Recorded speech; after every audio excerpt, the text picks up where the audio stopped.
So for those who haven't heard already, I know I talk about it a lot on stream, but I live in the Broxtowe constituency, and that's as close to my real address as you're going to be able to get from me on a public platform. But I live in the Broxtowe constituency. Now, I actually have a really high opinion of my local council. I have a high opinion of my local Labour Party. I think they're great. I voted for the Labour Party in the local elections last year. Despite everything that's happening with the Labour Party, I still voted for my local councillors because I think they do a really good job. They're a pretty lefty council. One thing that happened in the Broxtowe constituency that I've talked about is that we had a local community hub that was funded by our constituency Labour Party, and it got taken off them by regional Labour. They got their access to their bank account to be able to fund this community hub, which was used as like a food bank, as a place where people go for advice, loads of different services that it provided for free to the community to try and bring people into the Labour movement, bring people into what Labour Party was doing on a kind of community level. That got shut down because regional Labour threw their toys out of the pram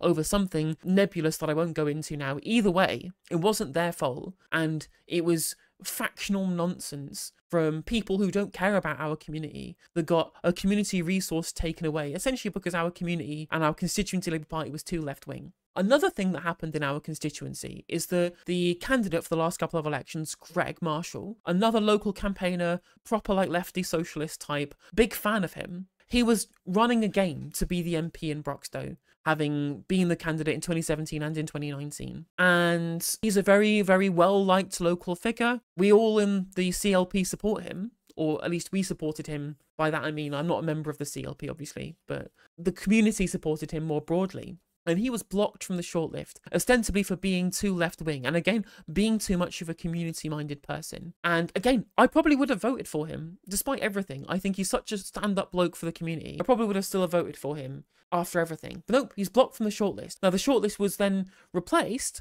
with a couple of candidates. The main two were Anna Joy Rickard, who's a fucking grifter from the Tony Blair Institute. Awful, awful person. She hopped to another constituency to try to run there as well. And the other choice was this woman called Juliet Campbell. Now, I think she was brought up around the Nottingham area, but she doesn't live in Nottingham, and she's never lived in Nottingham for years and years. She is a councillor from Lewisham, which is 150 miles away in London, and she was the person who won the selection. The choice was between some awful person from the Tony Blair Institute and a councillor 150 miles away who at least seems like a normal person. She seems pretty normal in comparison to somebody from the TBI, so the selection was won by Juliet Campbell. Now, people will know that there are hustings that take place in constituencies. They are community-led, community-organised, and people from around the community will therefore come to these hustings to be able to discuss local community issues and see who the community wants to vote for on a personal level rather than a party political level. So these hustings were held in Stapleford, which is just round the corner from where I live. And Lord B. Stonier, as the local journalist, was covering this particularly, and I stan him. You should go and follow him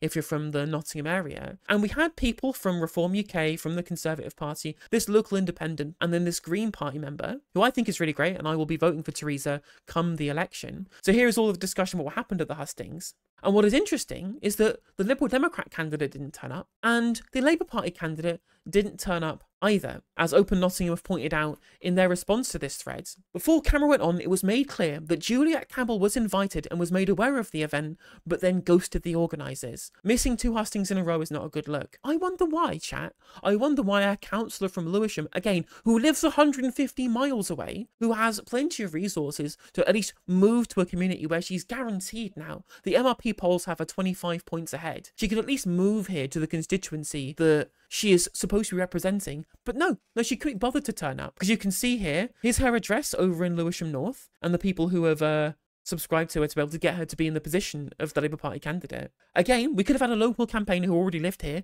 who could come to the hustings and actually deal with the people on the ground. But no. She's going to stay 150 miles away. Literally, she has a GoFundMe page. This privilege comes with a financial cost. The constituency has over 100,000 residents. And to print out promotional materials, this runs into thousands of pounds, as well as to travel to and from the constituency, which she doesn't want to do because it's too expensive now, because she's not raised enough money, right? So far, she managed to scrape together £1,400 for a £5,000 target. Because, of course, she doesn't want to travel. She can't be bothered to engage with this because she feels like she's too good, in my eyes, to come down and campaign because she feels like she's guaranteed to be able to win the constituency. Yeah, otherwise known as doing a Duffield. So true, so true. And again, I've talked about how plenty of people from the Labour Party have avoided connecting with things like local democracy. Here is another instance of Labour avoiding coming to events where they actually have to deal with members of the public. So one of the candidates in Bristol, not Darren Jones, said they were going to go to a climate and nature question time in Shirehampton, but then said that they would not be able to attend.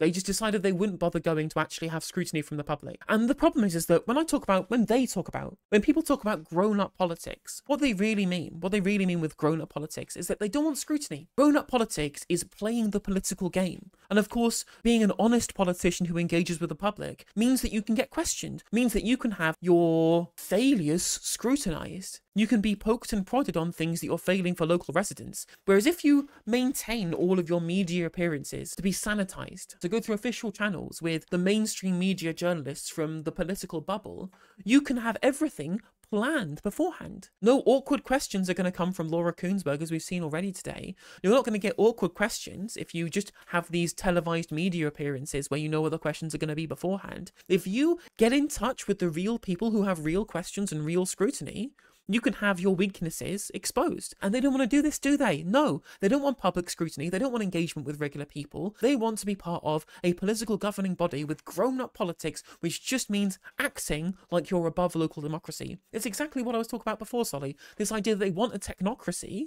They don't want local democracy. They don't want broad democracy. They don't want broad local participation in democracy. And they can't be bothered to do it when they feel like it's above them. Like Darren Jones knows he's going to win his seat. Juliet Campbell knows that she's going to win her seat. And they know that they're going to win it because our electoral system is stupid and that they have carefully choreographed how they engage with people to ensure that they have this titanic majority that is completely unassailable because they don't want scrutiny. It's as simple as that. It's as simple as that. They do not want to be scrutinized by regular people because they feel like they're above it.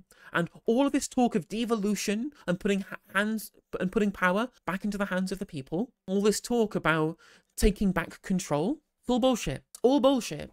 Right? It's all actually being centralised. The internal party mechanisms, centralised in London. How we deal with funding for our communities, centralised in London. They talk of devolution, smoke and mirrors. Because this is what actually happens when they're asked to engage with local communities. They don't fucking bother. And think of that, and to think, we could have had somebody who genuinely is part of our community in Greg Marshall, but no, not allowed. Across the country, Labour candidates being removed from shortlists who actually have connections to their community and being replaced by lobbyists, special interest groups, and people who are mates of the people in Party HQ and the NEC. It's pathetic. It really is. Hey there, if you enjoyed the video, make sure that you like and leave a comment. That helps the video out in the algorithm. If you subscribe and ring the bell, it'll let you know when I go live. I stream every day on YouTube and Twitch. You can also follow all of my socials down in the description. And if you want to support me in a more financial manner, there's a join button for membership. It's just 99p to be a member on YouTube, as well as a Patreon, and there's some merch there as well. And hopefully I'll catch you on the next video. Take care.